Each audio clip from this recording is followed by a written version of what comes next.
you don't need to be grappling for very long to realize that your forearms are going to get super tight. Now, this is because grappling is a very squeeze-heavy sport. And while this is going to make you strong, it's also going to build up tension through the elbows, the forearm, and the wrists. In today's video, I'm going to give you 3 different techniques that you can try to address this. And hopefully you'll find that you can reduce pain and improve mobility and performance through some simple maintenance techniques. Now, stick around to the end of the video. I've got a bonus 4th little technique that I'm going to show you, which is great for when you cop an injury in any of this area. So the first thing that we want to do is make sure the shoulder is functioning well. Now, the reason that this is important is because the posture of your shoulder will influence what's happening downstream at the elbow and into the forearms. If we go into this with our typical grappler's posture, we might be trying to fix stuff here when all along this is where the problem was. So we're going to do 2 simple things to start. We're going to open up through the front of the shoulder. So we're going to do a pec stretch just here using the wall or using an upright. And then we're going to do a little activation drill using some T lifts in order to get the muscles in the back of the shoulder primed. So for our pec stretch, nice and easy, you're going to run your forearm against, like I said, the wall or an upright. Where exactly you place the elbow is up to you. You can have a little play with that.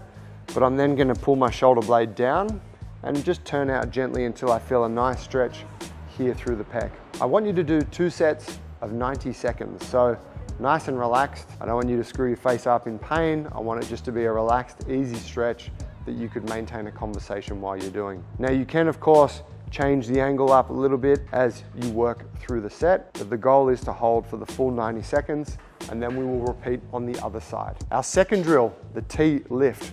So I'm gonna go face down, but let me talk you through the drill before I get down on the ground.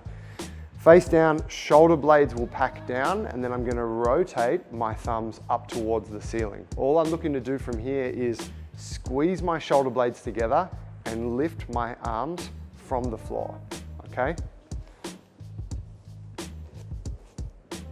Shoulder blades back and down, thumbs turn up, lift. Now I'm going for 20 reps of this, okay? And you should feel a nice little burn in between the shoulder blades at about the 10 rep mark. Now, if you're a little bit tight through the arms, you can also bring the hands further down here, right? If it's a more comfortable position for you, you could also bring them up overhead a little bit, or you could even bend the elbows if you needed to. The main thing is that we're getting the shoulders pulled back for 20 reps. So I want you to do 2 sets on the stretch, 3 sets on the T lift.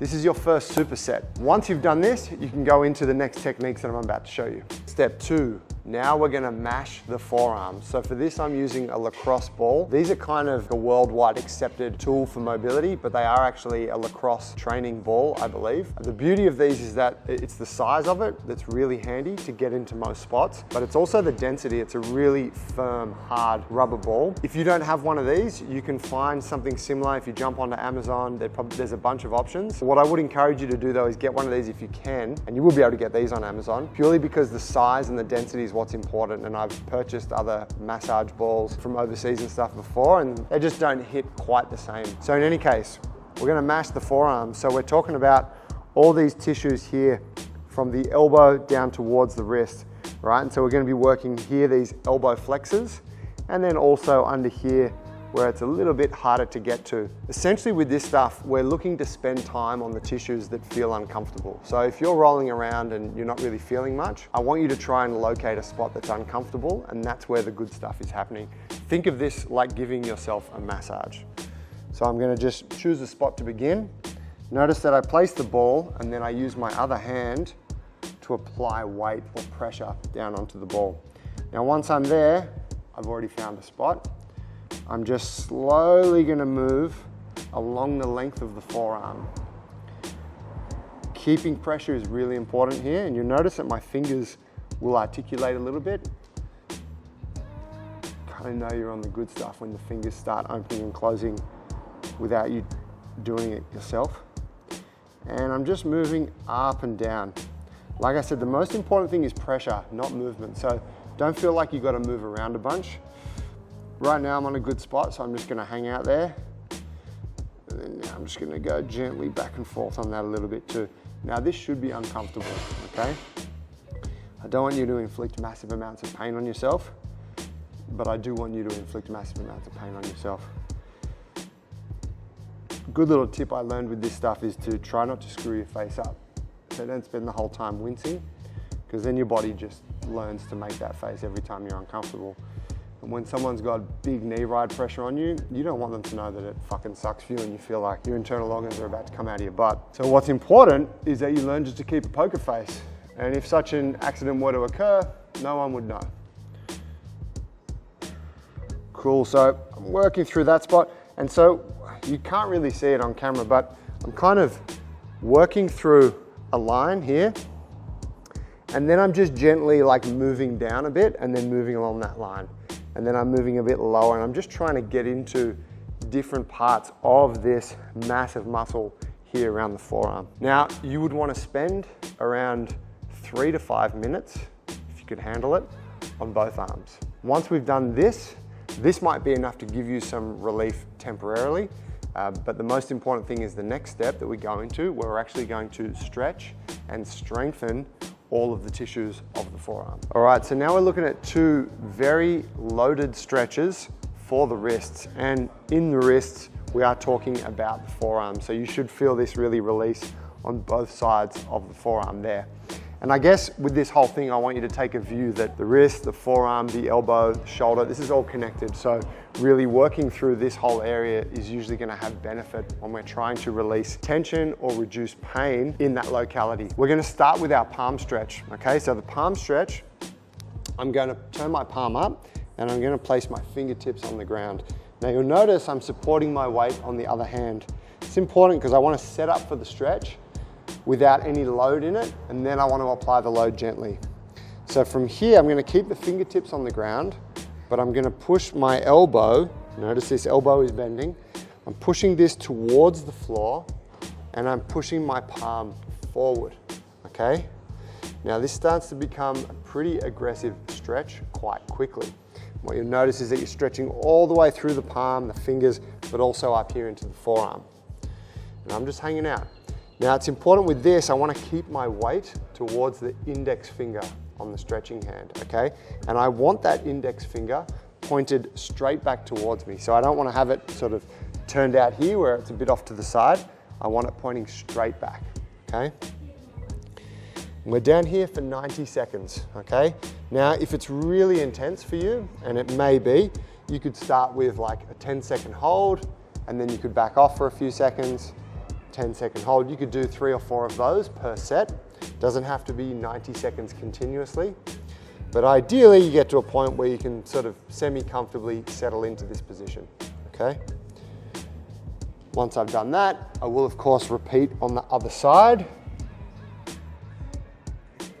until I've done 90 seconds on each. Now, in terms of sets and reps, I want you to do 2 sets of that, 2 sets of 90. The second drill that we're gonna couple that with is called our trapped fist press.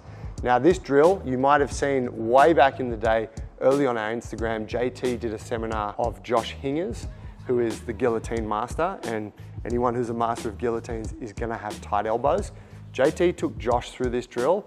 It was actually a really cool video because you could see that after Josh had done 1 set, he immediately felt benefit, relief in the forearm from doing this. So for this, I want you to do 3 sets, okay? Here's how the setup goes. I make a fist, a tight fist, the kind of fist I'd punch someone in the face with, but of course I don't punch because I do jiu-jitsu and striking's for pussies, but I'm gonna place the back of my fist on the ground, okay? Now it's really important. I don't want you to put your thumb inside the fist. I don't want your thumb sitting up the one that you would punch with, all right? If you don't know how to make such a fist because you're just a ground shark, then I want you to go to like a karate YouTube account or something and just see like how karate people make a fist, okay? Back of the fist on the floor, I'm gonna use my other hand to trap this. So I'm gonna place the palm up against the top of the fist, and then I'm gonna close it like a cage over that. So the fist is trapped in place now. I take some weight onto the fist, and now I'm gonna try and lock my elbow and rotate the elbow pit forward. I release and rinse and repeat for 10 reps. 5, 6. Now, you might not be able to lock your elbow at first. You might just get this far, which is fine. What's important is that you go as far as you can and then you just back it off. When you back it off, you don't have to come all the way down to the floor. You just have to reduce the intensity of the stretch by 20% or thereabouts. Okay, so you're working into that end range and then backing off for 10. And then on the 10th rep, you're gonna hold it for 10 seconds. The fist should be tight. Ideally, the elbow is locked. You get your 10-second hold. And when you release, we wanna see that that fist is still the same shape, okay? Shake that one out, and then you're gonna repeat on the other side. What you'll notice with the stretches, first set always sucks. Second set starts to feel okay. Third set, things are feeling pretty good. I want 3 sets of the trapped fist press and 2 sets of the palm stretch. The palm stretch is 90 seconds. The press here is 10 reps, holding the last rep for 10. With what we've been through, you have a pretty good series there that you can go through at any point to maintain your forearms. We've talked about stretching through the shoulder and activating so we're setting that shoulder position nicely. We've talked about a bit of self-massage technique using the lacrosse ball and mashing up all this stuff. And then we've looked at 2 really simple drills that you can be doing on the mats prior to jiu-jitsu that are gonna unlock your forearms and your wrists. Now, I'm gonna show you now this bonus 4th technique. And I say this is bonus because this one alone is more therapeutic. I like to use this one when maybe I have like a little niggle there. If I've had a big training session, maybe we've been working front headlock attacks or something like that, and I come in and I feel my elbow's a little bit jacked. Maybe it's something here like a bit of tendonitis. Perhaps I've been working in this sort of position and defending and I notice that it's a bit sore in there. This is the technique that I'll go to for that, and I'll use it as part of my warm-up before I jump into training, and this is called Voodoo Flossing. So let's have a look at this. All right, this is a Voodoo floss band. Now, I learned this from Kelly Starrett, who's an old CrossFit mobility guy. These bands, you can get these on Amazon, and I reckon having one of these in your sort of maintenance toolkit is really worthwhile. They're pretty inexpensive. The relief that you can get from them in any joint that you're able to floss, I've used it for my knee, I've used it for my ankle, I've used it for my elbow, for my wrists. The relief that you can get when you just have a little niggle or a bit of an injury that you're trying to rehab is kind of unlike many other things. And you can do it yourself, that's the most awesome thing. So it's a long, thin band with a lot of stretch in it, okay? So we're gonna floss the elbow, and here's what we're gonna do. We're gonna cover, this is the joint we're working on. We're gonna start at the top, and then we're gonna cross the joint and cover down to here. So you'll notice I'm trying to get a good coverage of that joint with the band. And what's really important is that I actually get quite a lot of tension on the band. So when I wrap, I'm looking for 50% coverage. So each wrap of the band should cover around half of the band underneath it. And I want it tight. The reason I want it tight is because I'm trying to restrict blood flow to that area, okay? Now you can look up more research on this, blood flow restriction, occlusion training. It's also used as a technique, I believe, by bodybuilders to try and enhance the pump, and I think it does that quite well. But in any case, we want to cut the blood supply off. Then we want to do some light exercise that's going to increase the demand for blood in that area. Now, the blood flow's cut off, so you end up with this like backlog of blood that's trying to get into the joint. Once we then release the band, the joint is gorged with fresh blood. That brings in good nutrients, it takes out some of the gunk that might be in there, and that process is what's gonna allow you to hopefully repair whatever's going on in there. And at the very least, it's gonna help the area to feel really good and warm before you get into training. So, just to note, this is not the most convenient thing to do to yourself. It's kind of ideal if you've got someone else that can help with it, but we make it work. I trap that, get my wrap started. That's probably the hardest part. Now I'm just gonna start. You notice I get my line here. And now, like I said, I'm gonna keep it pretty tight, and I'm gonna go for 50% coverage.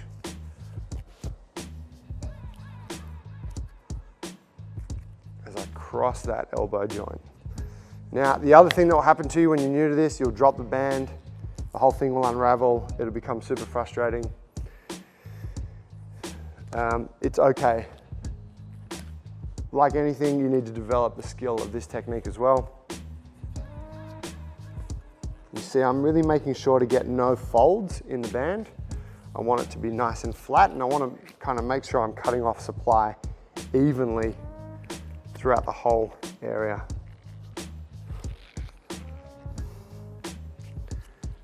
Now, once I get to end point. I'm just gonna tuck that in. Hopefully this doesn't take me ages and I don't lose the whole thing.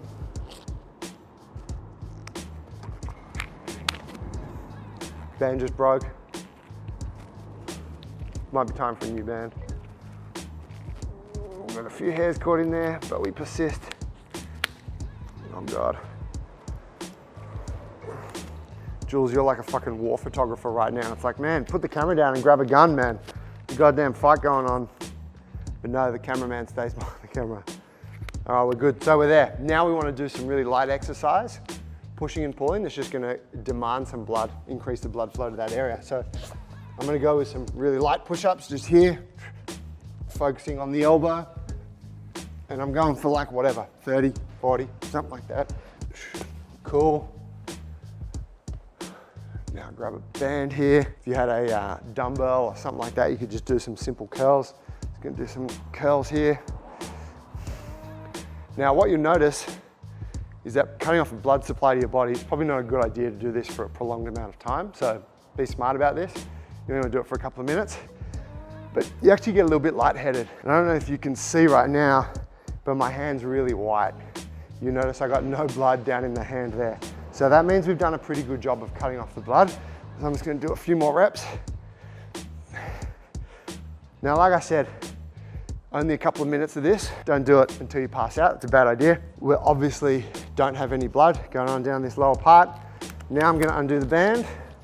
We're gonna see it's all white where the band was, but within a couple of moments, it should start to turn bright red through here. And like I said, as this turns red through this section where the band was, this is the increase in blood flow to that area. Yeah, look at that. And that's the good stuff. That's what we're looking for. I could now go and do some more of those reps and pushing and pulling just to really make the most of what's in there. If it feels good, maybe do it again. I've had, when I was using this for my knee rehab, I would do it 2 or 3 times because I could just feel that every time I did it, it was having benefit in reducing the swelling in that area. You know, if you're just using it as a bit of a prehab thing before training, once is probably enough. I think having a Voodoo floss band in your toolkit is going to be super valuable. And if you can use this in conjunction with the other exercises we went through today, you have a really tight system there for addressing pain, tightness, and general discomfort through the elbows, the forearms, and the wrists. Hope you liked that video. Please stick around on our channel, like and subscribe. You'll see all the fresh stuff that we post. You'll get our podcast, but also these gym solutions so that you can continue to keep and build a body that is strong for jiu-jitsu.